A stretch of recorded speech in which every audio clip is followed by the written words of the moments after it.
Something that this old white dude from the 1600s said, Thomas Hobbes, and I'm going to apply it to how the girlies can find a loophole in the patriarchy. So Thomas Hobbes said that the ultimate form of power, it's not military power or coercion, it's the ability to control language and define terms, specifically to define what's good and evil, and to define the terms of success. Okay? And when you're able to do that, you're able to control people from the inside. So what does this have to do with the patriarchy? So patriarchy is based on slave morality.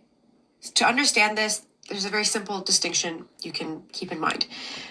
The society we live in is based on master and slave morality. Master morality establishes what's good. It values strength, ambition, power, pride, It's based on self-affirmation of the masters.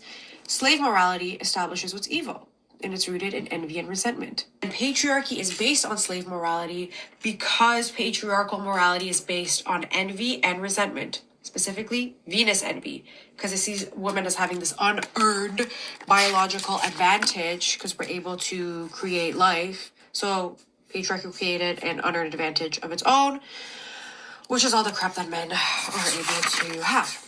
So going back to this framework, if you're able to define good and evil, success and failure, you're able to control people from the inside.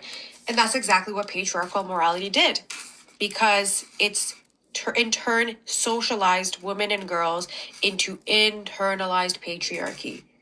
And that is the ultimate form of control from the inside, because we police ourselves. So we're literally just the self-appointed wardens of our own prison.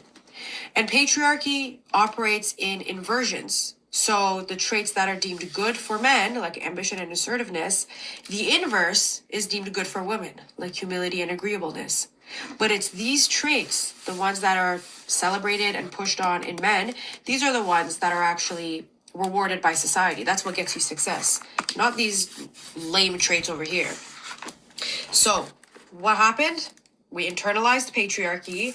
We are controlled from the inside, and it's perfect because patriarchy stunts women's growth and it perpetually infantilizes us.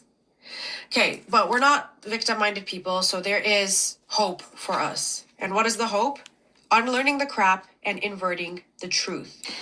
There's a lot of crap to unlearn.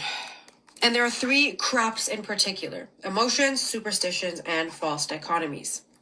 Emotions, guilt and shame, are literally the patriarchy's minions. They are the things that enable us to self-police. Superstitions are butt-crack ways of thinking about the world. Like, oh, if I'm fair, I'll be treated fairly. And the 3rd crap is false dichotomies. There are very few binaries in this world, but patriarchy loves to operate in binaries, or false dichotomies, like I like to call them. And so it pits a good trait, quote unquote good, and a quote unquote bad trait against one another. And obviously when you have a good trait and a bad trait, which one are you going to choose? You're going to choose the good trait. So what we need to do is unlearn these craps, invert these truths, take control over our own fate, and use the patriarchy's loopholes to our advantage.